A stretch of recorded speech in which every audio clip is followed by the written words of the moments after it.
공유를 하냐? 예, 잠깐만요.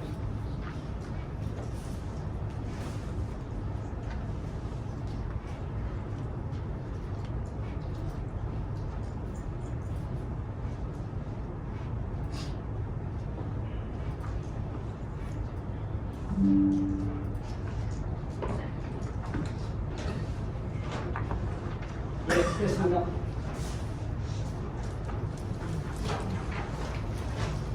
예, 됐습니까? 예, 됩니다. 예.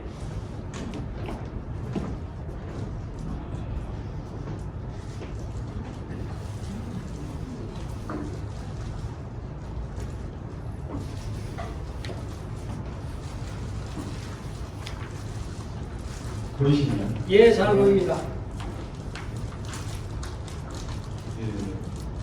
저는 한동대학교 전재학교 죄송합니다. 제가 지금 미국에 좀 와 있는 관계로 대면으로 참석해서 죄송합니다. 시간이 조금 많이 지난 것 같아서 제가 좀 빠르게 좀 진행을 해보도록 하겠습니다. 우선 제가 나눌 내용은 AI 시대에 축소되는 인간의 뇌라는 내용을 좀 말씀드리려고 하고요. 우선 첫 번째 제가 얘기하려고 하는 거는 이제 인간의 뇌가 이제 13% 정도 축소됐다라는 그런 연구 보고가 있는데 이거 이야기를 시작으로 제가 좀 이야기를 나눠보도록 하려고 합니다. 우선은 인간의 뇌랑 침팬지의 뇌를 비교를 해서 인간의 뇌가 한 4배 정도 더 훨씬 크다는 이제 연구 보고가 있었고요. 그 이후로 인간의 뇌가 점점 감소가 되어가지고 지금은 한 13% 정도 예전에보다 훨씬 더 인간의 뇌가 더 작아졌다는 그런 또 연구 결과도 있었습니다.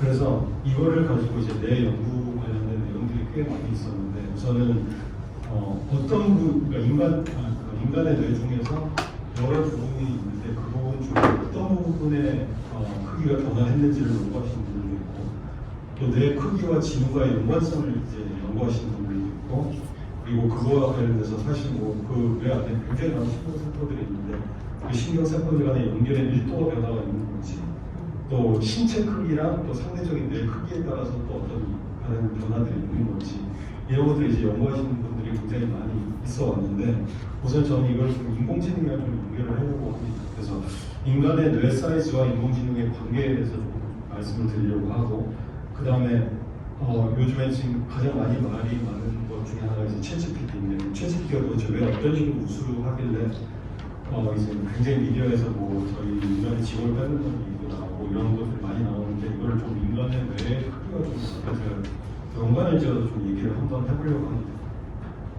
우선은 챗GPT가 왜 이렇게 우수한가? 그러면 이제 여러분 다 아시겠지만 이제 엔비디아 GPU 때문이라는 얘기가 굉장히 많이 나오는데 사실은 중요해요. 정말 중요하고 또 인공지능 훈련시키기 위해서 이 GPU가 없으면은 엄청나게 많은 시간이 걸리기 때문에 너무너무 필요한 것은 맞기는 맞는데 사실은 그보다도 더 중요한 것이 사실은 데이터가 가장 중요합니다. 인공지능에서는. 근데 그러면 왜 그렇게 데이터가 중요하냐면 저희가 챗GPT 같은 아니면 또 구글의 제미나이 같은 그런 인공지능 훈련시키기 위해서 우선 데이터가 필요한데 우선 챗GPT 같은 경우에는 그 예를 들면 45TB 정도에 되는 어마어마한 양의 데이터를 인터넷에 있는 모든 디지털 데이터를 다 모아옵니다. 거기에는 이제 디지털 책도 있고 디지털 뉴스 기사, 블로그, 소셜 미디어 굉장히 많은데 그런 것들을 다 걸고 모아가지고 이 데이터를 가지고 이제 훈련을 시켰기 때문에 지금 챗GPT 같은 그런 인공지능 라지 이미지 모델이 굉장히 우수한 성능을 내고 있는데 사실 45TB라고 하면 여러분들이 좀 감이 안 잡힐 수가 있는데 45TB의 그 데이터라는 사실 만약에 인간으로 치면은 인간이 45TB에 만한 양의 데이터를 다 저희가 만약에 읽으려고 한다면 정말 잠도 안 자고 화장실도 안 가고 먹지도 않고 4,000번의 인생을 반복을 해야 됩니다. 죽었다 살았다 죽었다 살았다 4,000번을 반복을 해야지만 이 정도의 사이즈의 데이터를 다 저희가 읽을 수 있는데 사실은 읽는 거랑 또 그거를 이해하고 그거를 다른 사람한테 설명을 해준다든지 이거는 완전히 다른 거잖아요.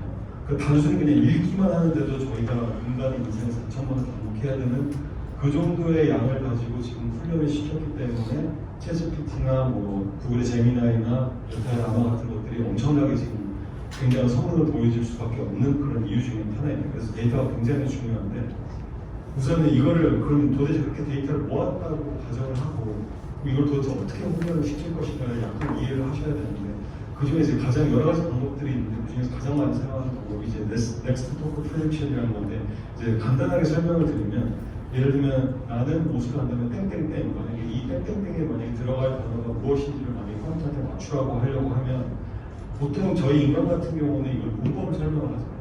뭐 주어가 나오고 그다음에 목적어가 나오고 동사가 나오고 이런 식으로 설명을 하는데 인공지능은 사실 그렇게 이제 훈련을 시키는 것이 아니라 인터넷에 있는 모든 문서들을 저희가 다 긁어왔잖아요. 그거를 본 다음에 예를 들면 나는 옷을 먹었다, 나는 옷을 입었다, 나는 옷을 쓸었다. 만약 이런 문장들이 쭉 있으면 이 중에서 내가 인터넷에 있는 모든 디지털 문서를 다 모았기 때문에 이 중에서 가장 빈도가 많은 단어가 나오는 게 무엇인가를 이제 찾는 거예요. 그러니까 나는 옷을 먹었다는 사실 우리가 읽어도 말이 안 되잖아요. 그러니까 이런 것들은 거의 사실 인터넷에서 찾을 수 없는 문장인데 사실 가끔 있을 수도 있거든요. 근데 이것들을 저희가 이제 통계적으로 가장 확률적으로 나올 수 있는 단어가 무엇인지를 이제 찾는 거죠. 그러니까 나는 옷을 먹었다가 20%, 나는 옷을 입었다가 70%, 당연히 제일 많죠. 사람들 보통 이런 식으로 문장을 쓰니까. 근데 나는 옷을 쓸었다 이런 건 거의 없잖아요. 그러니까 뭐 굉장히 확률이 낮죠. 그래서 컴퓨터는 단순히 이 땡땡땡에 들어올 것이 확률적으로 제일 많은 경우를 찾아가지고 거기다 이게 나는 답이다라고 생각을 하고 하는 거예요. 그러니까 어떻게 보면은 지금 인공지능이 이 문장을 학습하는 방법은 규칙이나 어떤 영어 문법을 한국어의 문법을 배워서 하는 게 아니라 단순히 확률적으로 제일 많이 나오는 단어 이렇게 단어들이 나와서 나는이라는 단어가 나오고 옷이라는 단어가 나와서 그 다음에 가장 많이 나올 수 있는 단어가 무엇인가를 확률적으로 이제 찾는 거죠. 그러니까 문법을 몰라도 할 수 있는 거죠, 사실. 그래서 에밀리 앤 밴더라는 그 분이 논문을 쓸 때 어떤 단어를 쓰셨냐면 그분의 논문에서 통계적 인문세라고 했어요. 왜냐하면은 이걸 확률적으로 예측을 해가지고 문장을 생성을 하는 거기 때문에 진정한 언어적 이해가 아니라 단순히 그냥 인간의 언어를 그냥 흉내내는 그런 앵무새에 불과하다. 그렇기 때문에 이제 통계적 앵무새라는 이름을 썼고 그 다음에 언어학자로 굉장히 유명하신 노암 촘스키 박사님도 이런 데 대해서 굉장히 동의를 하셨죠. 그래서 맞는 부분도 있는데 사실은 이게 진정한 언어의 이해를 하지 않는다 하더라도 문법을 이해를 하지 않는다 하더라도 지금 챗GPT나 제미나이가 어마어마한 실력을 가지고 있는 걸 저희가 이미 알고 있기 때문에 사실 이게 문법을 설명을 해주는 거는 예전부터 사실 계속 해야지만 그렇게 큰 성과를 이루지 못했거든요. 그러니까 이제 인공지능을 하시는 분들이랑 이제 예전에 전통적인 언어 하시는 예를 들어 노암 촘스키 같은 박사님들이 이제 대립관계에서 문법을 해야 된다고 했는데 옛날에 그런 거 필요 안 됐는데 지금 문법을 하나도 안 가르쳐줘도 인공지능이 지금 어마어마한 일들을 하고 있기 때문에 이제 문제가 생긴 거죠. 이제 어떻게 보면 제가 이제 약간 방향을 바꿔가지고 이제 모델 분계에 관해서 설명을 드리려고 하는데 그러면 언어의 문법을 설명을 하지 않더라도 이렇게 어마어마한 성과를 얻을 수 있는데 그럼 도대체 뭐가 문제가 있을까? 그걸 제가 좀 다루려고 하는데 뭐냐면요. 우선 컬러프라는 이런 이제 컨셉인데 이게 뭐냐면 예를 들면 이제 오픈AI에서 만든 챗GPT에 사용되는 그 GPT-4라는 옴니라는 이제 모델이 있는데 이게 언제 릴리스가 됐냐면 출시가 됐냐면 2024년 5월에 출시가 됐습니다. 근데 사실 출시는 그때 됐는데 이 컬러프는 뭐냐면 이 챗GPT GPT-4 옴니라는 그 모델을 훈련을 시키기 위해서 인터넷에 있는 모든 데이터를 다 긁어왔는데 그거를 언제까지 긁어왔냐면 2023년 10월달까지 나와 있는 인터넷에 있는 모든 데이터를 긁고 그러니까 이거를 가지고 이제 훈련을 시켰기 때문에 만약에 2023년 10월 이후에 발생된 일에 대해서 만약에 GPT-4 옴니 버전을 사용하는 모델에 대해서 뭔가 이제 질문을 하면은 얘는 거기에 대해서 공부를 하지 않았기 때문에 학습을 하지 않았기 때문에 사실 답을 못한다는 거죠. 못하기 때문에 2023년 10월 전에 발생했던 것들은 굉장히 높은 수준의 그런 지식을 가지고 답할 수 있지만 그 이후에 했던 것들은 학습을 못했기 때문에 이제 답을 못하는 거죠. 그래서 이걸 이제 컷오프 데이시라고 하는데 이거를 해결하기 위해서 이제 여러 가지 방법들을 이제 사용을 할 텐데 우선은 아까 제가 설명을 했듯이 인터넷에 있는 모든 문서들을 다 갖고 와서 이제 훈련을 시키는 거죠. 훈련을 시킨 다음에 챗GPT 같은 인공지능을 만든 다음에 사람들이 이제 그 챗GPT 서버를 쓰면서 뭐뭐뭐 설명을 해줘 하면은 챗GPT가 이거를 훈련된 그 교육 내용을 가지고 제 뭐뭐뭐뭐입니다 라고 이제 문서를 만들어 주겠죠. 그래서 이런 식으로 보통 저희가 쓰는 이제 여러분들 다 챗GPT 쓰시는 거 다 아시겠지만 근데 여기서부터 이제 문제가 발생을 하는 게 무슨 문제냐면 이 챗GPT가 이렇게 생성해낸 이 문서를 이렇게 제가 지금 빨간색으로 표시를 했는데 아까 그 컷오프 데이시 있기 때문에 이제 새로 만들어진 문서를 가지고 새로운 지식을 습득을 시키기 위해서는 새로운 문서들을 저희가 인터넷에서 다 긁어와가지고 다시 훈련을 시켜야 되는 거거든요. 그렇기 때문에 이제 업그레이드 사이클, 그러니까 지금 이제 아까 예를 들면 2023년 10월 이후에 발생된 그런 뉴스나 블로그나 소셜 네트워크에서 발생된 그런 문서를 가지고 다시 훈련을 시켜가지고 이제 새로운 지식에 대해서도 얘가 답을 할 수 있도록 만들어야 되는데, 이때 이제 무슨 문제가 생기냐면, 제가 이제 하얀색으로 표시해 놓은 거는 이제 인간이 처음에 창작한 이제 문서들인데, 빨간색은 제가 아까 말씀드렸듯이 이거는 인공지능이 훈련시킨 다음에 어떤 사람이 묻어가지고 생성해낸 글이 있잖아요. 그러니까 이것까지도 같이 인공지능이, 뭐 오픈AI나 뭐 구글이나 아마존, 마이크로소프트 같은 회사들에서 인터넷에 있는 글들을 다 모으다 보니까 여기에는 인간이 그냥 오리지널하게 창작한 그런 문서들도 포함이 되어 있지만, 인간이 챗GPT한테 물어가지고 생성한 그 문서가 사람들이 보통 그 문서를 뭐 리포트를 만들어가지고 블로그에도 쓰고 페이스북에도 올리고 인스타그램에도 올리고 있기 때문에 그것들을 다시 또 긁어와가지고 그것까지 포함을 해서 훈련을 시키는 그런 이제 상황이 발생되는 거죠. 그러니까 처음에는 인간이 순수하게 창작한 그런 문서만 가지고 훈련을 시켰는데, 이제는 그게 안 되는 거예요. 왜냐하면 기계들이, 그러니까 컴퓨터가 생성한 문서까지 다 포함이 돼서 생성한 그런 문서들을 다 포함한 상태에서 이제 훈련시키는 이제 상황이 발생을 하는 거죠.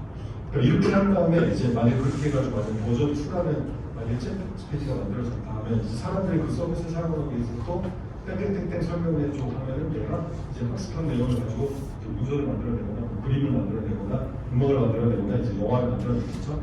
근데 여기에 이제 어떤 연구가 있었냐면, 제가 이거 약간 설명을 드리자면, 첫 번째 이제 보이는 그림은 뭐냐면, 인공지능한테 내가 스페니쉬 할아버지를 사진으로 한번 그려줘봤어요. 이런 식으로 굉장히 비슷하게 만들어줬단 말이에요. 그래서 제가 이거를 지금 뭐라고 했냐면 0번 제너레이션이라고 했어요. 그 0번 제너레이션은 뭐냐면, 인간이 순수하게 창작한 그림을 가지고 훈련시킨 모델을 가지고 이제 챗GPT 같은 서비스, 뭐 달리 같은 서비스를 만들어가지고 이제 스페니쉬 할아버지 그림을 그려줘 했더니 이게 굉장히 지금 진짜 사람이 사진을 찍은 것처럼 이제 그린 거죠. 그 다음에 여기 있는 이 오른쪽으로 나오는 거냐, 1, 2, 3, 4, 2 제너레이션은 뭐냐면, 처음에 사람이 순수하게 창작한 그 그림 말고도 인공지능이 생성한 그런 이제 인조의 사진 같은 것까지 다 포함을 시켜가지고 이제 훈련을 시켰더니, 이제는 똑같은 질문을 했어요. 스페니쉬 할아버지를 그려줘 했더니 이제는 이제 사람의 얼굴이 점점 이상해지죠. 이게 훈련을 계속 거듭할수록 그 안에 기계가 생성한 데이터가 들어가 있기 때문에 이제는 더 이상 사람이 순수하게 창작한 그런 데이터만 가지고 훈련을 시키는 게 아니기 때문에 점점 인공지능이 생성한 이 생성이 이상해진다는 것을 저희가 이제 알아낸 거죠. 근데 이게 이미지만 그런 것이 아니라 텍스트도 그래요. 그래서 예를 들면 여기 같은 경우는 처음에 첫 번째, 인간이 순수하게 창작한 글만 가지고 훈련시킨 인공지능은 약간의 오류들이 있긴 하지만 그래도 엄청나게 사람들이 이해할 수 있고 지식을 담는 괜찮은 글들을 생성을 하는데, 아까 제가 설명했던 것처럼 순수하게 사람이 창작한 글과 그다음에 기계가 생성해낸 그 데이터를 가지고 모두 합쳐가지고 훈련을 시켰더니 제네레이션 1, 2, 3, 4, 5, 6, 7, 8, 9까지 갔더니 이제는 똑같이 이거에 대해서 생성을 해서 했더니 이제는 도저히 문법도 안 맞고 굉장히 이상한 말도 안 되는 이제 말들을 이제 생성을 해내는 것을 저희가 알게 된 거죠. 그래서 이런 문제가 있다는 걸, 그래서 이거를 뭐라고 하냐면 제가 처음에 말씀드렸던 그 모델 붕괴라고.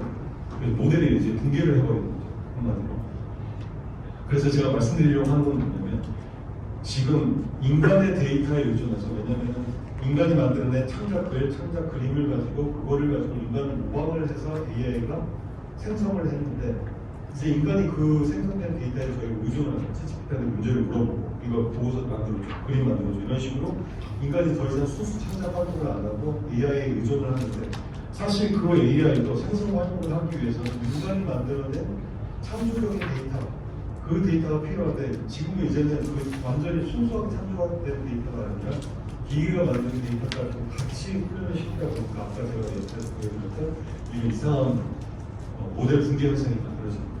그러니까 인간도 AI한테 의존을 해야 되고 AI도 인간에게 의존해야 되는데, 둘 다 지금 이제 서로 상호 의존을 하는데, 이제 이거를 이제 좀 보고 말고 이제 데드락이라고 하는데, 서로 의존하는데 서로 발전할 수 없는 상황에 돼 있기 때문에 이제는 인간도 어쩔 수 없이 더 이상 발전할 수 없고 AI도 더 이상 발전할 수 없는 그런 세상이 지금 만들어지고 있는 거죠. 그래서 이거를 해결하려면 제일 좋은 방법은 뭐냐면 우선은 훈련을 시킬 때 인간이 창작한 글만 포함을 하고 기계가 생성한 글을 제외를 해서 처음에 저희가 일단 받으셨처럼 인간이 생각한 글만 가지고 훈련을 시키면 이런 문제를 피할 수가 있겠죠. 그러려면은 훈련하는 예를 들어 오픈AI나 마이크로소프트, 아마존, 구글 같은 회사들이 이거는 인간이 생각한 글이야, 이거는 인간이 그린 그림이야 이렇게 분류를 해놓고 이건 기계가 생성한 글이야, 이건 기계가 생성한 그림이야 이렇게 분류를 시킨 다음에 기계가 생성한 다 제외를 하고 훈련을 시키면 되는데 여기에 이제 문제가 뭐냐면 지금 이것이 저희한테 사람 딱 그림을 보여준다면 이게 인간이 창작한 건지 기계가 창작한 건지 분류를 해야 되는데 그걸 분류하는 것 자체가 힘들다. 그래서 예를 들면 지금 제가 가지고 있는 거지만 왼쪽에 있는 거는 모나리자가 실제로 사람이 그린 그림이고 오른쪽은 뭐냐면 그 안에다가 지금 사람이 보기에는 지금 여러분들 보시면 알겠지만 둘 다 그냥 모나리자하고 똑같이 보이잖아요. 근데 왼쪽은 오리지널이고 오른쪽은 제가 이미지 안에다가 그 메시지를 숨겨놨는데 여러분 딱 보시면 여기 메시지가 숨겨졌다는 걸 전혀 알 수가 없잖아요. 그렇죠? 그래서 이걸 뭐라고 부르냐면 스테가노그래피라고 하는데 이걸 예전에는 비밀 메시지를 전달하기 위해서 이런 식으로 이미지 안에다가 어떤 인포메이션을 이제 숨겨놓는 방법을 사용하는 저희가 이걸 이제 인공지능 훈련할 때 사용하죠. 왼쪽 같은 경우는 사람이 순수하게 창조하고 있는 거니까 가만히 잡고 오른쪽 쪽 같은 경우는 인공지능이 생성한 거니까 생성하면서 이미지를 생성하면서 동시에 사람 눈에는 보이지 않지만 이거는 인공지능이 생성한 그림이야 라는 메타데이터를 이 그림한테 숨겨놓는 거죠.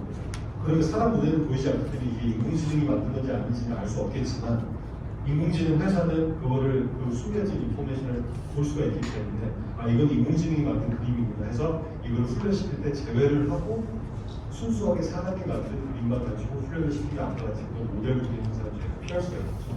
그래서 이런 식으로 할 수 있는 거죠. 그다음에 이것도 마찬가지예요. 제가 이것도 인공지능한테 다이아트 그려주려고 한 다음에 왼쪽 거는 실제로 인공지능 그리는 거고 오른쪽은 똑같이 인공지능 그림이지만 제가 이거는 인공지능이 그린 그림이야라는 인포메이션을 제가 그림한테 숨겨놨는데 사실 사람이 보면 그런 인포메이션 찾을 수가 없죠. 근데 인공지능은 찾을 수 있죠. 그래서 이거를 이제 분류하는 데 사용할 수 있는데 이거를 이제 스테가노그래피라는 방식을 사용해서 사용할 수 있는. 그래서 이미지 같은 경우는 사실은 저희가 이게 순수하게 사람이 창조한 건지 아니면 기계가 생성한 건지를 저희가 구분할 수 있는 방법들이 존재합니다. 그래서 그걸 사용을 하면 되는데 문제는 텍스트입니다. 예를 들면 지금 같은 경우는 제가 이제 우리나라 대한민국에 이제 외국가를 가지고 왔는데 여기다가는 저희가 그 어떤 사람들이 볼 수 없는 인포메이션을 숨겨놓을 수 있는 방법이 지금 존재하지가 그렇기 때문에 이렇게 만약에 이게 정말로 순수하게 사람이 창조한 글인지 아니면 인공지능이 창조한 글인지 도저히 구분할 수 있는 방법이 없기 때문에 어쩔 수 없이 같이 훈련시킬 수밖에 없기 때문에 모델 분석에 말씀할 수밖에 없는 거죠. 그래서 사실 가장 좋은 방법은 최소한 지금 방식으로 만약에 AI를 훈련을 시켜야 한다면 인간이 AI에 의존하지 않고 창작할 부분을 계속 하는 것이 이제 가장 좋은 방법입니다. 아니면은 새로운 인공지능 훈련 방식을 만들어야 되는데 지금도 아직 그런 것들이 제가 알기로는 존재하지 않습니다. 근데 사람이 계속 창작 활동을 해야 된다는 거죠. 근데 여러분도 아시겠지만 챗GPT 안 쓰시는 분이 어디 있어요? 그리고 대학교에 있어도 모든 사람들이 다 쓰기 때문에 챗GPT에서 생성한 글을 가지고 그걸 훈련을 제거한다는 것 자체가 지금 너무 힘들고 그 다음에 사람들이 심지어 서울대학교 자연과학대학의 신입생도 한 애들도 20% 이상이 지금 정규 글쓰기 과목이 수학이 힘들 정도로 글쓰기 실력이 벌써 이미 부족해요. 근데 이거는 제가 이 신문기사를 어디서 발췌했는데 챗GPT가 나오기 전에 이미 이런 현상이 일어나고 있는데 그런 수준의 지금 챗GPT가 나왔기 때문에 지금은 사실은 이것보다 훨씬 더 악화됐다고 저는 생각이 듭니다. 그래서 그러면 어떤 교육을 해야 되느냐 좀 시간이 걸립니다. 소버린 AI라는 게 있는데 이게 요즘에 국내에 사실 굉장히 많이 나와요. 한국어가 다른나라에 의존하지 않고 자체적인 인프라가 데이터나 인력 기술 네트워크를 활용해서 인공지능을 개발하지 않을까. 이거를 이제 소버린 AI라고 하는데 그와 동시에 또 제일 많이 나오는 말 중에 하나가 AI 리터러시라고 하는데 여러분들 저희가 이제 AI 리터러시가 나오기 전에 이제 영어 리터러시가 굉장히 많거든요. 실생활에서 그냥 뭐 문법을 공부하고 이런 걸 떠나가지고 이해하는 능력, 읽기, 쓰기 뭐 이런 것들을 무대력을 강조하는 그런 영어 리터러시가 있었는데 AI도 마찬가지로 이제 단순히 AI 기술적인 이해를 넘어가지고 실제적으로 AI를 활용할 수 있는 능력으로 대응을 해야 된다. 그래가지고 AI 리터러시 교육이 지금 상당히 많이 나오고 있는데 사실 저도 여기 어느 정도 동의를 하는데 사실 이것만 가지고 사실은 좀 부족해요. 왜냐하면 아까 같이 그런 문제들이 발생, 모델 붕괴라든지 인공지능 훈련하는 문제에 대해서 굉장히 많은 문제들이 발생하기 때문에 영어에서 하는 그런 리터러시 방법을 가지고 AI에서 똑같이 AI 리터러시 교육을 하겠다. 저는 사실 이건 문제가 없다고 생각해요. 그래서 제가 여기에 대해서 조금 얘기를 하려고 하는데 사실은 제일 중요한 건 AI가 생성한 결과물에 대해서 비판적으로 분석할 수 있는 그 능력이 사실은 더 중요한 거예요. 근데 미국도 마찬가지고 한국도 마찬가지고 AI를 활용할 수 있는 능력에 대한 그런 AI 리터러시 교육만 지금 굉장히 강조를 하는데 사실 이것도 중요하긴 한데 결과물을 비판적으로 분석할 수 있는 그 시각이 더 중요한데 사실 여기에 대해서 지금 말할 수 있는 부분이 많이 없기 때문에 저는 이게 정말 가장 큰 문제라고 생각합니다. 그래서 왜냐하면 프롬프트 엔지니어링 관련해서 굉장히 많이 들었었는데 인공지능한테서 좋은 답을 받으려면 인공지능한테 좋은 질문을 해야지만 좋은 답을 받을 수 있다. 이게 사실 프롬프트 엔지니어링의 핵심인데 이게 맞기 때문에 그래서 프롬프트 엔지니어 교육을 할 때 질문을 더 명료하게 해야 된다. 문맥을 잘 좋은 문맥을 제공을 해야 된다. 응답 예제를 미리 제공해서 인공지능이 이해할 수 있는 형태로 해야 된다. 그래서 이런 것들이 이제 프롬프트 엔지니어링 테크닉들을 이제 많이 가르쳐 주시는데 사실 이게 중요하긴 중요한데 사실 더 중요한 건 뭐냐면 이거예요. 진짜 좋은 질문을 하려고 하면 뭐가 중요하냐면 내가 질문을 한다면 인공지능이 답을 주면은 그 답변이 좋은 답변인지 아닌지를 판단을 할 수 있는 능력이 먼저 있어야 하지만 그 답변을 보고 이 답변은 부족하니까 내가 질문을 좀 바꿔가지고 다시 인공지능한테 질문을 해야 돼. 이때 프롬프트 엔지니어링이 필요한데 AI가 답변한 거에 대해서 이게 좋은 답변인지 안 좋은 답변인지 이게 개선할 답변인지 아닌지를 판단할 수 있는 능력이 없는 사람은 프롬프트 엔지니어링 사실 할 수가 없어요. 왜냐면 AI가 답을 준 거에 대해서 벌써 이미 이게 모범 답안이라고 생각을 해버리기 때문에 굳이 이걸 프롬프트 엔지니어링 법을 사용해가지고 더 좋은 질문을 해야 된다? 할 수가 없는 거죠. 그래서 예를 들면 제가 이런 예를 굉장히 저희 학생들한테도 많이 하는데 저 같은 경우는 저는 소프트 엔지니어로서 기업에서 굉장히 일을 많이 했는데 인공지능 예를 들면 챗GPT한테 이러이러한 걸 할 수 있는 코드를 짜줘 하면 얘가 코드를 짜준단 말이에요. 근데 저는 이제 코딩에 대한 엑스퍼티스가 있기 때문에 코드를 딱 보면 얘가 좋은 코드를 만드는지 안 만드는지를 판단할 수 있는 능력이 있기 때문에 딱 코드를 보고 뭐 잘못 만들었네 그러면 제가 이러이러한 프롬프트 엔지니어링 기법을 사용해서 야 이거 잘못했습니다 이런 식으로 고쳐줘 하고 제가 다시 질문을 할 수 있는데 저같이 만약에 코딩에 대한 엑스퍼티스가 없는 뭐 초중고 학생들이 만약에 AI한테 이러이러한 코드를 짜줘 하면은 답을 주잖아요. 그러면 얘가 이게 좋은 코딩인지 아닌지를 판단할 수 있는 능력이 없기 때문에 그걸 모범답안으로 생각합니다. 그리고 헐루시네이션 문제도 똑같아요. 얘가 정말로 헐루시네이션 하는지 안 하는지가 중요한 것이 인공지능이 헐루시네이션 한다는 거를 판단조차 할 수 없는 그런 시각이 없다 보면 얘는 이게 헐루시네이션인지 인지하는지조차도 판단을 못하는 거죠. 그럼 인공지능이 진리를 답을 하고 안 하는 것을 판단하지 못하는 아이한테 컴퓨터 엔지니어링 강렬하게 가르쳐주면 아무런 의미가 없어요. 그렇기 때문에 사실 AI 리서치에서 제일 중요한 건 AI 답변을 AI가 주는 그 답변을 비판적인 시각으로 보고 판단할 수 있는 능력이 먼저 선행이 되어야 되는데 그거 없이 단순히 그냥 프롬프트 엔지니어링 이렇게 하면 좋은 질문을 할 수 있어. 이거는 사실은 제 생각에는 크게 도움을 줄 수 없는 AI 리터러시 교육이 아닌가라는 생각이 굉장히 많이 들어서 이게 굉장히 중요한 것 같아요. 그 다음 또 하나 중요한 문제가 뭐냐면 챗GPT가 너무 지금 파퓰러하기 때문에 사람들이 생각하는 게 인공지능한테 이런 질문을 주면 얘가 답을 해줄 거야.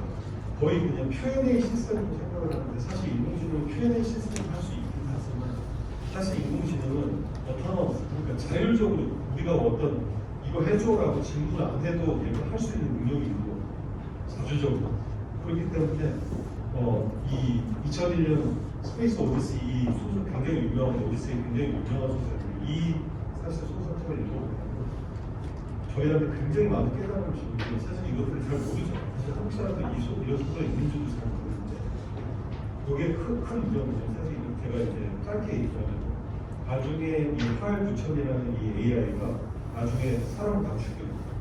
그래가지고 이게 가장 큰 문제가 되는 게 사람이 만든 AI가 사람을 죽이는 형태로 이제 이 소설이 끝이 나오는데 그럴 수밖에 없는 이유가 있어요. 왜냐하면 AI한테 이 사람들이 미션을 그러니까 명령을 줄 때 뭐라고 했냐면 너는 항상 정확한 정보를 제공해야 돼 라는 명령을 줬어요. 그다음에 너가 지금 미션을 해야 되는데 그 미션은 목성 근처에 가서 모노리스를 조사를 하는 거야. 실제 미션이 이거야. 이렇게 줬단 말이야. 컴퓨터를 줬단 말이야. 그다음에 그 우주 선언에 되어 있는 하고 있는 승무원들한테는 실제 미션에 대해서는 말하면 안 돼. 왜냐면 이게 국가 기밀이기 때문에 너는 항상 정확한 정보를 제공을 해야 되고 너의 실제 미션은 목성 근처에 가서 모노리스를 조사하는 거지만 우주선한테 타고 있는 승무원들한테는 실제 미션에 대해서는 절대 말하면 안 돼. 왜냐면 이건 국가 기밀이기 때문에. 이렇게 프롬프트를 줬다고. 근데 사실 여러분들 이 프롬프트를 보면 여기에 대해서 잘못된 프롬프트 하나도 없어요. 하나도 없는데 이 인공지능은 이걸 어떤 식으로 해석을 했냐면 이렇게 정확한 정보를 항상 제공해야 되니까 그 다음에 내가 그런 거짓말을 할 수 없는 거지. 그 다음에 나는 실제 목표를 수행해야 돼. 왜냐면 인간이 나한테 그런 목표를 줬기 때문에 미션을 줬기 때문에 나는 목성에 가가지고 모노리스를 조사를 해야 돼. 이 미션을 받았단 말이야. 근데 승무원들한테 이 실제 미션에 대해서 말하면 안 된다고 했단 말이야. 이건 국가 기밀이기 때문에. 그럼 국가 기밀이기 때문에 승무원들한테 말하지 않고 이 우주에서 움직여가지고 목성 근처까지 가가지고 미션을 수행을 해야 되는데 거짓말을 할 수 없단 말이에요. 그렇기 때문에 승무원들한테 거짓말을 할 수 없는데 실제 목표를 수행을 해야 되니까 어쩔 수 없이 승무원을 죽이면은 승무원한테 말할 필요가 없잖아요. 말할 필요가 없기 때문에 그럼 거짓말을 안 해도 되는 거예요. 거짓말을 안 해도 되는 거기 때문에 이 컴퓨터 입장에서는 나는 정확한 정보를 항상 제공한 거죠. 거짓말 한 것도 아니고 또 실제 목표를 수행하는 것도 성취할 수 있는 거죠. 그러니까 이 컴퓨터는 로직상으로는 분명히 인간의 입장에서는 좋은 프롬프트를 줬지만 얘가 생각하기에는 사람을 죽이지 않고서는 이 임무를 수행할 수 없는 모든 인간이 준 임무를 수행할 수 없는 거죠. 그러니까 이런 문제가 발생해요. 그러니까 아무리 프롬프트를 좋은 프롬프트를 줘도 인공지능이 이런 프롬프트를 해석을 했을 때 어떤 액션을 취할 수 있는지까지도 미리 예견해 볼 수 있는 그런 능력이 없는 사람은 아무리 좋은 프롬프트를 만들어도 결국은 사람한테 해를 줄 수밖에 없는 그런 인공지능을 만들 수밖에 없고 그런 인공지능한테 넘겨줄 수밖에 없는 그런 상황이 만들어집니다. 이 소설이 사실 그거를 잘 얘기해요. 이게 진짜 몇십 년 전에 쓴 내용인데 이게 저한테는 사실은 지금 너무너무 중요한 거예요. 그래서 저희가 AI 리서치를 가르치는데 발생할 수 있는 여러 상황들에 대해서 AI가 어떤 결정을 하고 어떤 조치를 취할 것인가 미리 예측을 할 수 있는 그런 능력을 사실은 가르쳐야 돼요. 저희가 지금 하려고 하는 AI가 있는 것이 어떻게 하면 프롬프트를 잘 만들어가지고 AI 활용할 수 있는 이거에만 너무 집중을 하다 보니까 결국 이런 식으로 저희가 만약에 AI 교육을 하다 보면은 아까 제가 말씀드렸던 그런 소설책이 이게 픽셔널한 소설이지만 제가 보기에는 저희가 이런 식으로 교육을 하다 보면 결국 그 픽션이 사실은 실제로 될 수밖에 없는 그런 상황이 되지 않을까라는 염려가 굉장히 많은 하려고 합니다. 아까 제가 13% 인간의 내용이 줄어들다고 했는데 이거를 연구하시는 분들이 굉장히 많은 이제 가설들을 세우셨어요. 기후 변화에 관련해서 농업혁명이 인간의 뇌를 줄였고 자기 가축화가 인간의 뇌를 줄였고 이런 여러 가지 가설들을 하면서 이제 논문들을 쓰셨는데 그 중에서 저한테 제일 쇼킹했던 뭐였냐면 글을 쓰기 시작하면서 인간의 뇌가 줄어들었다는 게 저한테는 굉장히 쇼킹했어요. 그러면서 이 사람들이 이 연구를 하시는 분이 뭐라는 어떤 주장을 해주셨냐면 정보를 자신의 뇌에 저장하는 대신에 쓰기라는 방법을 통해서 그 정보를 뇌에 저장하는 게 아니라 종이에다 적는 종이에다 적다 보니까 더 이상 뇌가 정보를 저장할 필요가 없는 거죠. 그 정보를 저장할 필요가 없으니까 그런 에너지를 소모할 필요가 없기 때문에 뇌의 역할이 점점 줄어들다 보니까 뇌가 점점 줄어들었다라는 그런 주장을 하시더라고요. 근데 저는 이게 너무너무 쇼킹했는데 일리가 있다는 생각이 좀 들었어요. 그러면서 이분이 이 글을 쓰기 시작하면서 뇌가 점점 줄어들었다 하면서 이분은 처음에는 이제 종이에다 글을 쓰면서 뇌가 점점 줄어들었다는 얘기를 하셨는데 사실 지금은 여러분들 이제 대학교에서 가르치지 마시고 종이에다가 노트 필기하는 사람 한 번도 없고 전부 다 아이패드에다가 디지털 형식으로 다 노트 필기를 하는 거죠. 그러다 보니까 사실 이 주장이 나오는 것보다 지금 훨씬 더 발전을 했기 때문에 제 생각에는 훨씬 더 만약에 이 가설 정말 맞다고 하면 이것보다 훨씬 더 뇌가 점점 줄어들지 않았을까라는 생각이 좀 들었습니다. 그 다음에 이제 또 하나 나온 구글 검색. 내가 검색을 하는 것 자체가 원래는 이 검색이라는 게 사실 내가 만약에 내 머리에 모든 것들을 만약에 지식을 다 기억하고 있으면 구글한테 굳이 물어볼 필요 없죠. 내 머리에 다 있기 때문에 내가 답을 다 알고 있기 때문에 내 머리에서 그냥 답 꺼내면 되는데 지금은 저희가 그렇게 하지 않고 뭔가 질문이 있으면은 내가 내 머리에 기억하에 있는 거를 꺼내려는 생각을 안 하고 바로 구글에 가가지고 야 구글 이거 다 뭐야 하고 물어본단 말이야.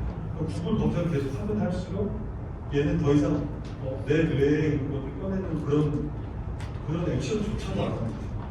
그래서 구글 검색 자체가 그 뇌의 크기를 점점 줄여들었다는 그런 주장을 하시는 분입니다. 이것이 이제 하는 것인데 이분이 구글이 우리를 바보로 만들고 있는가라는 글을 쓰셨어요. 아틀란틱 글 자체. 그리고 또 이거에 이어서 샬로우라는 책을 쓰셨는데 이분이 이제 주장하는 게 더 이상 사람들이 생각하지 않는.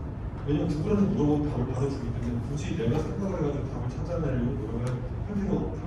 그 다음에 구글이 만약에 답을 주면은 그걸 또 기억을 하지 기억을 하려고 하지 않는다는 거. 왜냐면은 기억 안 해서 만약에 똑같은 질문이 또 만약에 해야 된다는 생각이 있으면은 기억을 또 물어보면 되는데 왜 굳이 내가 내 칼로리를 써가면서 기억하려고 노력을 하겠는가. 이건 근데 저는 이게 굉장히 논리가 있다고 생각하지도 않으려고 기억할 필요도 없는 그냥 구글한테 다 물어보면 돼요. 그러니까 내 뇌에 에너지를 사용하면서 할 필요가 없는 거예요. 그러니까 뇌가 달라질 수밖에 없지 않나? 라는 생각이 저는 굉장히 이제 문제가 있고 만약에 구글이 만약에 이 정도라면 AI는 더 심한 거겠죠. 구글보다 저희가 할 일이 더 없으니까. 왜냐면 구글은 최소한 저희가 질문을 한 다음에 링크를 눌러보면서 이게 맞는다니까 취할 거 취하고 버리고 계속 링크를 눌러가면서 맞는 답을 찾는데 AI는 그럴 필요조차도 없잖아요. 답을 줘버리는 거예요. 저희가 왔다 갔다 하는데 링크를 눌러가면서 찾을 필요도 없는 거니까 저희가 더 할 일이 더 없어져요. 그래서 제가 마지막으로 이제 얘기를 하려고 하는데 이제 멍게의 뇌라는 게 있는데 이 멍게는 사실 어렸을 때 바다를 탐험하면서 생각을 하고 그래서 성경을 탐색하고 영양분을 발견하면서 헤엄에서 피하고 이러면서 이제 뇌를 사용을 하는데 본인의 뇌를 사용을 하는데 성장하는 데는 이 멍게가 더 이상 바다를 탐험을 하지 않아요. 어떻게 하냐면 이제 더 이상은 탐험을 하지 않고 암석이나 해적이 선박들에 딱 장착이 되면서 이제 더 이상 탐험을 하지 않는 거예요. 그러면서 해수에 떠다니는 그런 저절로 흘러가는 영양분을 먹으면서 생명을 유지해요. 그러니까 이제는 더 이상 환경을 탐색할 필요도 없고 해로운것을 피하기 위해서 뇌를 사용할 필요도 없으니까 더 이상 뇌를 사용할 필요가 없는 거예요. 그래서 멍게는 사실은 성장한 후에 본인의 뇌를 본인이 먹어버리는 그런 어떤 자살행위 같은 걸 하거든요. 왜냐면 뇌를 유지하는 것 자체가 높은 에너지 비용이 필요하기 때문에 그냥 뇌를 사용할 필요도 없는 굳이 내가 뇌를 가지고 있을 필요가 없냐. 차라리 내가 내 뇌를 먹어버리고 그거를 내가 영양분으로 사용하는 것이 낫지 않는다 하면서 멍게는 나중에 성장의 후에는 본인이 뇌를 먹어버려요. 그래서 이런 현상이 발생해요. 근데 제가 지금 인공지능을 이제 한동대에서 가르치면서 이런 현상, 이런 연구를 보면서 어떻게 보면 저희가 잘못하면 저희가 저희 뇌를 먹어버리는 그런 약간 좀 농담이 있어요. 이런 일이 벌어지지 않을까 생각을 하면서 저희가 정말 AI 리터러시를 강조를 하지만 정말로 저희가 강조하는 것은 강조해야 될 것은 저희가 AI 질문하는 것보다 AI에서 나온 답들이 정말로 진실이지 않은지 정말 이걸 비판적으로 판단할 수 있는 그런 능력을 기를 수 있는 그런 교육을 해야 되지 않을까라는 생각을 하면서 저희가 마무리하겠습니다. 예, 감사합니다.